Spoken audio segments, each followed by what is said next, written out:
Hello বন্ধুরা, আমার চ্যানেলে সবাইকে আরও একবার ওয়েলকাম জানিয়ে আজকে আবারও একটি নতুন ভিডিও নিয়ে হাজির হয়ে গেলাম। আজকের ভিডিওটিতে আমি আপনাদের জন্য ভীষণই টেস্টি এবং গরমকালের জন্য একদম পারফেক্ট একটি রেসিপি নিয়ে হাজির হয়ে গেছি। আর এই রেসিপিটি কিন্তু গরম বা পান্তা ভাত দুটোর সাথে ভীষণই ভালো যায়। গরমকালে এই রেসিপিটি প্রায় প্রত্যেক বাড়িতে রান্না হয়ে থাকে। আমার যেসব বন্ধুরা এই রেসিপিটি ট্রাই করেছেন তারা তো নিশ্চয়ই জানেন এর টেস্টটা কতটা ভালো হয় খেতে। আর আমার যেসব বন্ধুরা এখনও পর্যন্ত এই রেসিপিটি ট্রাই করেননি, আজকের ভিডিওটা রইল তাদের জন্য।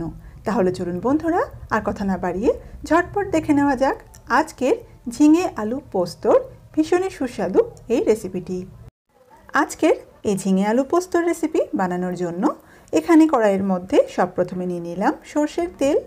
গ্যাসের লো টু মিডিয়াম ফ্লেমে তেলটা যখন খুব ভালোভাবে গরম হয়ে যাবে তখন এর মধ্যে দিয়ে দেব কালো জিরের ফোড়ন।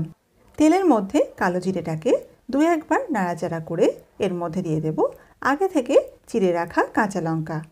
এগুলোকে হাফ মিনিট মতো নাড়াচাড়া করে এর মধ্যে দিয়ে দেব আগে থেকে টুকরো করে কেটে রাখা আলু। এখানে আমি আলুটা একটু ডুমো করে কেটেছি, তবে আপনারা আপনাদের ইচ্ছে মতো আলুটা কেটে নিতে পারেন। এবারে আলুটাকে তেলের মধ্যে দিয়ে 2 মিনিটের জন্য নাড়াচাড়া করে হালকা ভাজা ভাজা করে নিচ্ছি। আলুটাকে একটু ভাজা ভাজা করে নিয়েছি, আর এখন এর মধ্যে দিয়ে দিচ্ছি আগে থেকে টুকরো করে কেটে রাখা ঝিঙে। আর এই ঝিঙেটাকেও এই আলুর সাথে খানিকক্ষণ ভালোভাবে নাড়াচাড়া করে একটু ভাজা ভাজা করে নিচ্ছি, যাতে এর মধ্যে থেকে কাঁচা গন্ধটা চলে যায়। আর এই সময় গ্যাসের ফ্লেমটা রাখতে হবে মিডিয়াম টু লোতে। খানিকক্ষণ এইভাবে নাড়াচাড়া করার জন্য এই আলু আর ঝিঙের থেকে কাঁচা গন্ধ চলে গেছে। এবারে এর মধ্যে অ্যাড করে দিচ্ছি স্বাদ অনুযায়ী নুন। আর এই ধরনের রান্নায় নুনের পরিমাণটা একটু কম দিলে তবে এর টেস্টটা একটু বেশি ভালো লাগে। আবারও সব কিছুকে একটু ভালোভাবে মিশিয়ে নিচ্ছি। গরমের দিনে এই ধরনের রান্না যদি খাওয়া যায় তাতে শরীর এবং মন দুটোই কিন্তু ভীষণই ভালো থাকে। সব কিছু খানিকক্ষণ নাড়াচাড়া করে নিয়ে এর মধ্যে দিয়ে দেব একদম অল্প একটু জল। আজকে আমি এই সবজিটা একটু শুকনো শুকনো করব, সেজন্য এখানে জলের পরিমাণটা আমি একদম কম দিয়েছি। তবে আপনারা চাইলে এর মধ্যে 1 থেকে 2 কাপ জল দিয়ে দিতে পারেন। আর এই সময় আমি এর মধ্যে দিয়ে দেব পোস্ত বাটা।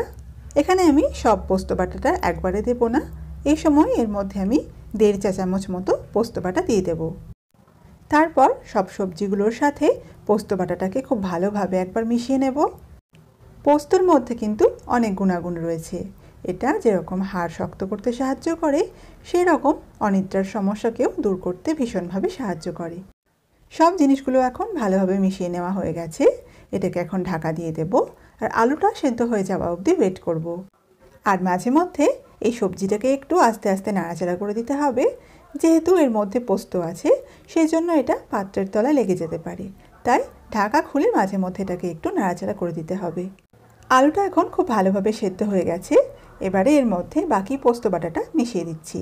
আর পোস্তটা বাটার সময় কিন্তু এর মধ্যে আমি কাঁচা লঙ্কা বা নুন কোনো কিছুই দিইনি, তবে আপনারা চাইলে এর মধ্যে নুন আর কাঁচা লঙ্কা দিয়েও এটাকে বেটে নিতে পারেন। গ্যাসের ফ্লেমটা একদম কমিয়ে দিয়ে পোস্তর সঙ্গে সবজিগুলোকে খানিকক্ষণ খুব ভালো করে মিশিয়ে নিচ্ছি। এর টেস্টটাকে আরও একটু বাড়িয়ে নেওয়ার জন্য এর মধ্যে দিয়ে দিচ্ছি একদম অল্প একটু চিনি, দিয়ে দিলাম 2 চেরা কাঁচা লঙ্কা। আমাদের বাড়িতে এই ধরনের রেসিপি হলে আমার বাবার কিন্তু ভীষণই মজা হয়। এই ভিডিওতেও আপনারা হয়তো দেখতে পাচ্ছেন বাবা কিন্তু পাশে ঘুরঘুর করছে। সব কিছু ঝটপট একবার মিশিয়ে নিয়ে নামানোর আগে এর মধ্যে দিয়ে দিলাম 1 চামচ পরিমাণে কাঁচা সর্ষের তেল। আর যেটা দেওয়ার জন্যই কিন্তু এই আলু আর ঝিঙে পোস্তর টেস্টটা ভীষণই ভালো আসে। এবারে কড়াইয়ের ঢাকা বন্ধ করে দিয়ে গ্যাসের ফ্লেমটা অফ করে দিচ্ছি, আর এটাকে খানিকক্ষণ দমে রাখার পর সার্ভ করে নিচ্ছি। এখন ভীষণই টেস্টি ঝিঙে আলু পোস্ত খাওয়ার জন্য একদম রেডি হয়ে গেছে। তাহলে বন্ধুরা, আমার আজকের এই সিম্পল ভিডিওটি যদি আপনাদের ভালো লেগে থাকে তাহলে অবশ্যই ভিডিওটিকে লাইক, শেয়ার, কমেন্ট করতে ভুলবেন না। আর এখনও পর্যন্ত যেসব বন্ধুরা আমার এই চ্যানেলটিকে সাবস্ক্রাইব করেনি তারা অবশ্যই চ্যানেলটিকে সাবস্ক্রাইব করে পাশে থাকা বেল আইকনে ক্লিক করতে একদম ভুলবেন না।